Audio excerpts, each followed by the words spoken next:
Hello, everyone. Hope everyone had a nice Thanksgiving. Uh, Today's Monday after Thanksgiving. So hopefully everybody had a good Thanksgiving, a good weekend. And on this video, I'm going to show you what I've came across with this new line of uh, aerial cakes from Red Apple Fireworks, who I deal a lot, twice a year with.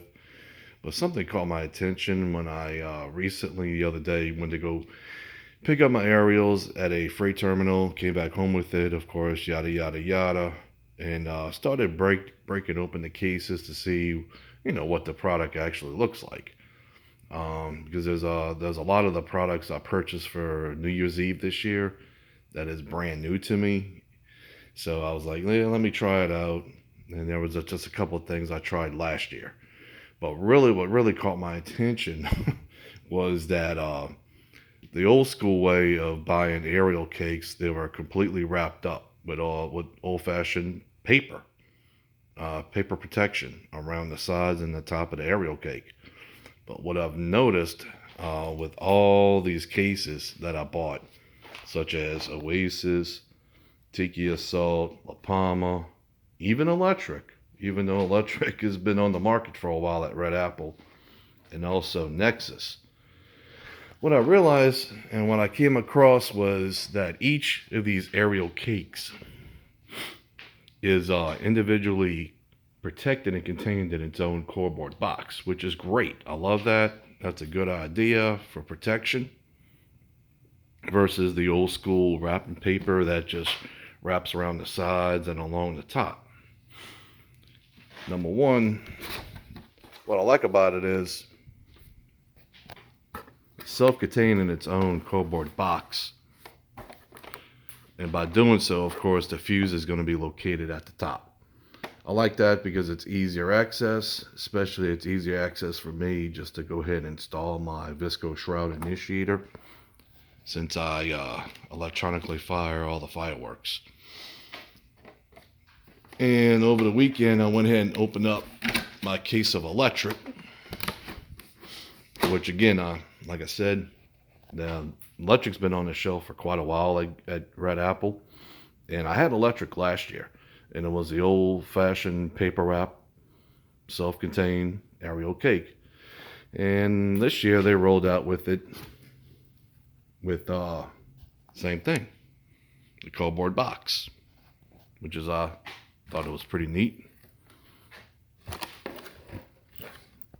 Same situation where the fuse is on the top, which I like. The only problem is I have to cut the tops. I'm gonna have to cut the tops off of these aerial cakes, so when I line them up side by side, of course, it doesn't interfere with the shooting. The only downfall I see about these aerial cakes having its own self-contained cardboard box, the only downfall is the post firework display basically, where catching on fire and all that. So yeah, I could see myself whipping out the big garden hose and start hosing down all these cakes when the display is over, just to assure that there's no smoldering or no fire that starts. But yeah, this definitely caught my attention this year versus last year. And like I said, this is probably what uh, Red Apple is rolling out with now as a standard feature now as for their aerial cakes is basically their own self-contained cardboard boxes. Not all of them, I guess, but definitely looks like the 500 gram aerial line is definitely coming out with the cardboard boxes. I don't know about the 350s and 200 grams. I'll have to wait and see. Maybe one day I'll go to their store one day. Uh, since I'm in southeast Louisiana, the closest one for me is in Valdosta, Georgia, which I've been there before. I've been to that city before.